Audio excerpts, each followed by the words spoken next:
Good morning students, Aryama ज्ञान संबोधि में आप सभी का स्वागत है। आज की इस ज्ञान संबोधि में हम आदिकाल के अति महत्वपूर्ण विषय पर चर्चा करेंगे, आदिकाल की नामकरण की समस्या पर। हिंदी साहित्य के इतिहास को 4 भागों में बांटा गया है: आदिकाल, भक्तिकाल, रीतिकाल, आधुनिक काल।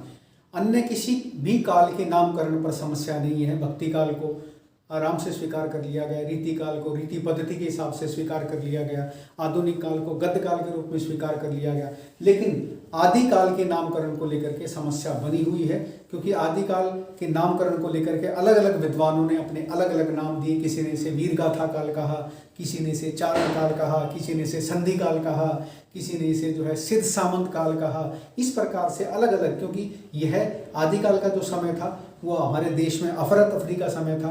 कोई राष्ट्रीय शक्ति नहीं थी, हर्षवर्धन की मृत्यु हो चुकी थी, विदेशी आक्रांताओं ने भारत पर आक्रमण करना शुरू कर दिया था, तो देश में अस्थिरता का माहौल था, राजनीतिक अस्थिरता का माहौल था, सामाजिक अस्थिरता का माहौल था, सांस्कृतिक अस्थिरता का माहौल था। तो उस माहौल में जो है युगीन परिस्थितियां प्रभावित हुई, और उन प्रभावित युगीन परिस्थितियों ने जो है उस काल के लेखक और कवि को भी प्रभावित किया, और देश छोटे छोटी सामंती व्यवस्था में बट गया। तो सामंती व्यवस्था में बटने के कारण जो है सारा देश बिखर गया। अलग अलग सामंत अपने आप को अलग अलग राजा समझने लगे, कोई केंद्रीय सत्ता नहीं रही। तो इसके नामकरण में भी बड़ी भारी समस्या आई। जिसने इसे चारण काल कहा उसने अपना प्रमाण प्रस्तुत किया, जिसने इसे वीरगाथा काल कहा उसने अपना प्रमाण प्रस्तुत किया, जिसने इसे आदिकाल कहा उसने अपना प्रमाण प्रस्तुत किया, जिसने इसे सिद्ध सामंत काल कहा उसने अपना प्रमाण प्रस्तुत किया। तो सबके प्रमाणों में कहीं ना कहीं छोटी मोटी कोई कमी रह गई, जिस कारण से इसका नामकरण जो है निश्चित नहीं हो सका।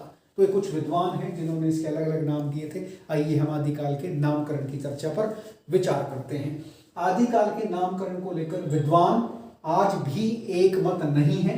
अनेक विद्वानों ने अपने अपने मत इस नामकरण को लेकर के दिए हैं। यदि हम सबसे पहले बात करते हैं तो सर्वप्रथम एक विदेशी विद्वान थे, जॉर्ज ग्रियर्सन। उन्होंने इस काल का नामकरण करते हुए इसे चारण काल कहा था। असल में चारण क्या होते थे? चारण और भाट उस समय जो है गाने वाले होते थे, प्रशंसा के अंदर कविताएं रचते थे, ग्रंथ रचते थे। और जो मैंने आपको बताया कि देश छोटे छोटे सामंती व्यवस्था में बट गया था, तो ये सामंत अपने आप को अलग स्वतंत्र राजा मानने लगे थे, और उनके दरबारों में चारण और भाट होते थे जो उनका गुणगान करते थे, उनकी प्रशंसा में कविताएं लिखते थे, उनकी प्रशंसा में जो है कसीदे पढ़े जाते थे। तो उन चारण भाटों के कारण जो है इतिहासकार ग्रियर्सन ने इसको जो है चारण काल कह दिया, क्योंकि चारणों ने उस समय जो है उस समय का जो वीर गाथात्मक साहित्य है वो चारणों ने लिखा था, और वो चारण जो है सामंतों के दरबारों में रहते थे। तो उन्होंने कहा ये इस कारण से इसका नाम चारण काल समझना चाहिए, लेकिन इस पे सर्वसम्मति नहीं बन पाई। आगे मिश्र बंधु, कल मैंने आपको बताया था 3 भाई थे मिश्र बंधु। उन्होंने अपनी रचना मिश्र बंधु विनोद में 643 ईस्वी से लेकर के 1387 ईस्वी तक के काल को प्रारंभिक काल नाम दिया। वर्तमान में प्रारंभिक काल को ही आदिकाल के नाम से जाना जाता है। तो मिश्र बंधुओं ने अपनी पुस्तक मिश्र बंधु विनोद में इसको प्रारंभिक काल कहा। तो प्रारंभिक काल आसानी से स्वीकार कर लिया जा सकता है, क्योंकि प्रारंभिक काल से हम किसी युग की शुरुआत को मान सकते हैं, और उसी को हम आजकल वर्तमान में आदिकाल कहते हैं, क्योंकि और कोई नाम इसके लिए तर्क संगत नहीं बैठता था। कहीं ना कोई कमी रह जाती थी। ये कुछ प्रसिद्ध विद्वान हैं, इनके नामकरण हिंदी साहित्य के इतिहास में काफ़ी प्रचलित हैं। उनका मैंने संकलन करके आपको समझाने का प्रयास किया है, परीक्षा की दृष्टि से बहुत महत्वपूर्ण है। उसमें सबसे पहला नाम था वीरगाथा काल। अक्सर परीक्षाओं में प्रश्न पूछा जाता है कि वीरगाथा काल नाम किसने दिया, वीरगाथा काल नाम क्यों दिया। ठीक है, वीरगाथा काल नाम कहने के पीछे क्या कारण थे? तो वीरगाथा काल नाम जो है आचार्य रामचंद्र शुक्ल ने दिया था। अपने हिंदी साहित्य के इतिहास में उन्होंने आदिकाल को वीरगाथा काल कहा। क्यों कहा? मिश्र बंधुओं के पश्चात इस दिशा में महत्वपूर्ण कार्य आचार्य रामचंद्र शुक्ल ने किया। किस दिशा में? आदिकाल के नामकरण में। उन्होंने 993 ईस्वी से 1318 ईस्वी के हिंदी साहित्य में व्यापकता, हिंदी साहित्य में जो व्यापक वीरता की प्रवृत्ति थी उनको आधार मान करके आदिकाल को वीरगाथा कहा। उन्होंने कहा कि भाई जो आदिकाल के अंदर जो है वीर गाथात्मक साहित्य प्रचुर मात्रा में मिलता है। जैसे आपने उसमें रासो काव्य परंपराएं सुनी हैं, पृथ्वीराज रासो है, खुमान रासो है, परमार रासो है, उसमें कीर्ति लता है, कीर्ति पताका है, उसमें जय मयंक जस चंद्रिका है, उसमें विद्यापति पदावली है। तो आचार्य रामचंद्र शुक्ल ने 12 ग्रंथों के आधार पर 12 इन ग्रंथों के आधार पर जो मैंने आपको बताया, परमार रासो, खुमान रासो, पृथ्वीराज रासो, इसमें कुछ देश भाषा का साहित्य था और इसमें जो है कुछ अपभ्रंश भाषा का साहित्य था। उन्होंने उनको मिलाकर के ये कहा कि भाई इसको तो जो है वीर गाथा काल कहना ही उचित होगा। तो आचार्य शुक्ल ने अपनी रचना हिंदी साहित्य के इतिहास में वीर गाथा काल नामकरण करते समय निम्न प्रमुख रचनाओं का उल्लेख किया, जैसा कि मैंने अभी आपको बताया, पृथ्वीराज रासो, परमाल रासो, खुमान रासो, कीर्ति लता, कीर्ति पताका, खुसरो की पहेलियां, विद्यापति पदावली, ये 12 प्रमुख रचनाएं थी। इनके आधार पर उन्होंने इस बात को प्रमाणित किया कि आदिकाल को वीर गाथा काल कहना ही उचित होगा। उसके बाद हम बात करते हैं संधि काल की। तो संधि काल और चारण काल, ये नाम दिया था डॉक्टर रामकुमार वर्मा ने। इन्होंने भी हिंदी साहित्य का इतिहास लिखा था, उसमें इन्होंने कहा कि आदिकाल के लिए जो है संधि काल या चारण काल नाम ज्यादा बढ़िया रहेगा। डॉक्टर रामकुमार वर्मा ने हिंदी साहित्य का आरंभिक काल संवत 1750 से संवत 1375 स्वीकार किया है। देखिए एक चीज और क्लियर मैं करना चाहूंगा, सन और संवत में 57 वर्षों का अंतर होता है। यदि आप सन के अंदर 57 जोड़ देंगे तो संवत बन जाएगा, और संवत में से यदि आप 57 ईयर्स घटा देंगे तो वो आपका ईस्वी बन जाएगा, सन बन जाएगा। तो कई बार बच्चों को कंफ्यूजन रहता है ये संवत क्या है, ईस्वी क्या है। तो सन और संवत में 57 ईयर्स का अंतर होता है। जैसे मैंने ऊपर लिख भी रखा है, आदिकाल संवत 1050 से संवत 1375 तक का समय था। तो अगर आपको इसमें ईयर निकालना हो तो इसमें से 57 वर्ष घटा देंगे तो ईयर निकल जाएगा, 57 वर्ष जोड़ देंगे तो ये संवत बन जाएगा। तो मैं कह रहा था संधि काल और चारण काल नाम डॉक्टर रामकुमार वर्मा ने दिया था। इसके लिए उन्होंने इसके 2 भाग स्वीकार किए, इसको 2 नाम दिए, पहला संधि काल कहा, दूसरा चारण काल कहा।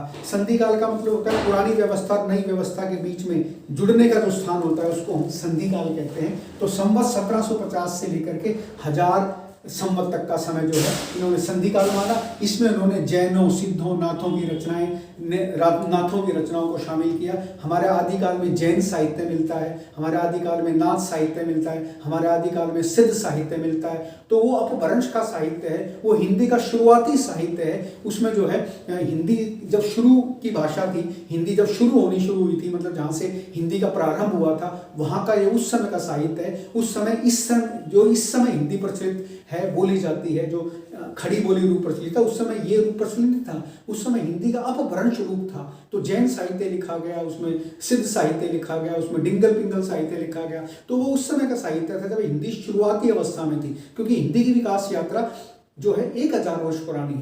पहले हमारे देश में वैदिक संस्कृत होती थी जिसके अंदर वेद लिखे गए, फिर लौकिक संस्कृत होती थी जिसमें रामायण महाभारत लिखे गए, फिर पाली होती थी जिसमें बौद्ध धर्म का साहित्य लिखा गया, फिर प्राकृत थी जिसमें अशोक के शिलालेख लिखे गए, फिर अपभ्रंश आई जिसमें जैन साहित्य लिखा गया, और फिर हिंदी आई। तो वैदिक संस्कृत, लौकिक संस्कृत, पाली, प्राकृत, अपभ्रंश और फिर हिंदी। तो अपभ्रंश से हिंदी का विकास माना जाता है। तो उन्होंने संधि काल का समय जो था वो अपभ्रंश काल था, जब हिंदी की शुरुआत हो रही थी, हिंदी विकसित होने लग रही थी, हिंदी का प्रारंभ हुआ था। तो उन्होंने इसको संधि काल कह दिया, और दूसरा नाम उन्होंने चारण काल कह दिया। संवत 1000 से 1375 ईस्वी तक का समय, क्योंकि पहले भी मैं आपको समझा चुका हूँ कि चारण कौन थे। चारण भाटों ने जो है उस समय के सामंतों की प्रशंसा में अपना काव्य लिखा था, ग्रंथ लिखे थे, इसलिए इसको चारण काल कहा जाता है। और इन ग्रंथों को हम वीर काव्य भी कहते हैं। ये वीरता का प्रदर्शन करने वाले थे। जैसे पृथ्वीराज रासो लिखा चंद्रबरदाई ने, उसमें पृथ्वीराज चौहान की वीरता का वर्णन है। तो उस समय के जो राजा थे, उनके आश्रित जो कवि होते थे, वो एक प्रकार के चारण भाट थे, और वो अपने आश्रित राजा की स्तुति के अंदर ही इस प्रकार के ग्रंथ लिखते थे।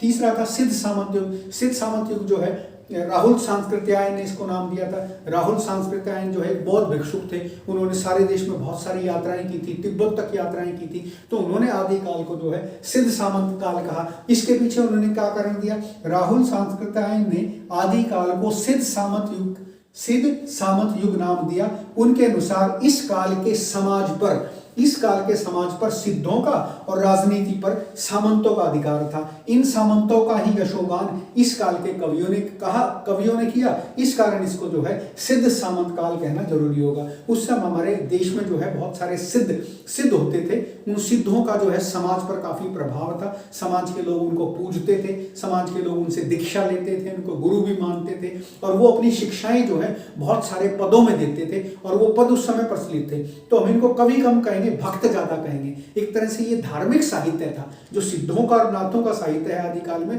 वो धार्मिक साहित्य था, वो हिंदी साहित्य नहीं था, लेकिन वो हिंदी के अंतर्गत था।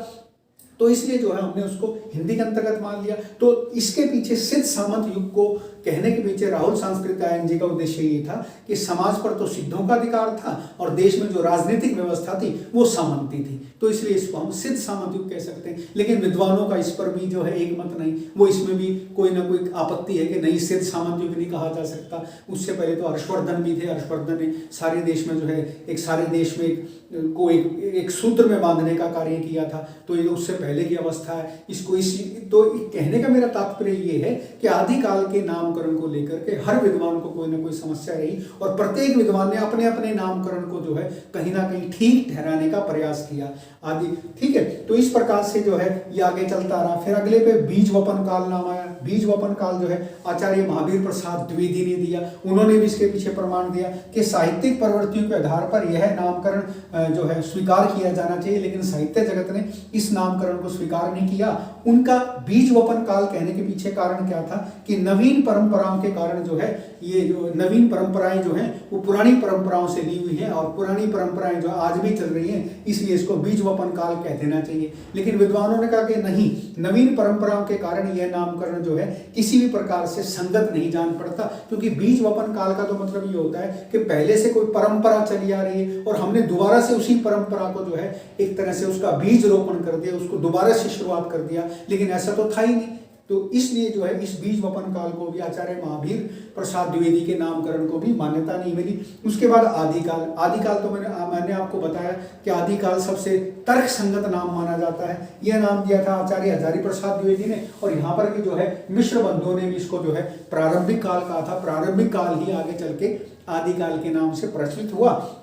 तो इसके पीछे आचार्य हजारी प्रसाद द्विवेदी ने हिंदी साहित्य के इस प्रारंभिक काल को मिश्र बंधुओं के समान आदिकाल कहा है। विशिष्ट साहित्यिक प्रवृत्ति नजर न आने के कारण मनोवैज्ञानिक आधार पर जो है उन्होंने आदिकाल नाम दे दिया। अब आदिकाल नाम जो है फिर भी कहीं ना कहीं स्वीकार किया गया, क्योंकि आदिकाल कहने का मतलब है पुराना समय। तो पुराना समय में हम ये भी नहीं कह सकते वो कब से शुरू हुआ, जो भी जब से शुरू हुआ बस पुराना समय में काउंट होगा। तो कहीं ना कहीं आदिकाल को लेकर के फिर भी विद्वान एक मत हैं, क्योंकि बाकी के मतों को लेकर के तो कहीं ना कहीं संशय है। किसी ने चारण काल को स्वीकार नहीं किया, किसी ने वीरगाथा काल को स्वीकार नहीं किया, किसी ने सिद्ध सामंत काल को स्वीकार नहीं किया, किसी ने बीज वपन काल को स्वीकार नहीं किया, किसी ने संधि काल को स्वीकार नहीं किया।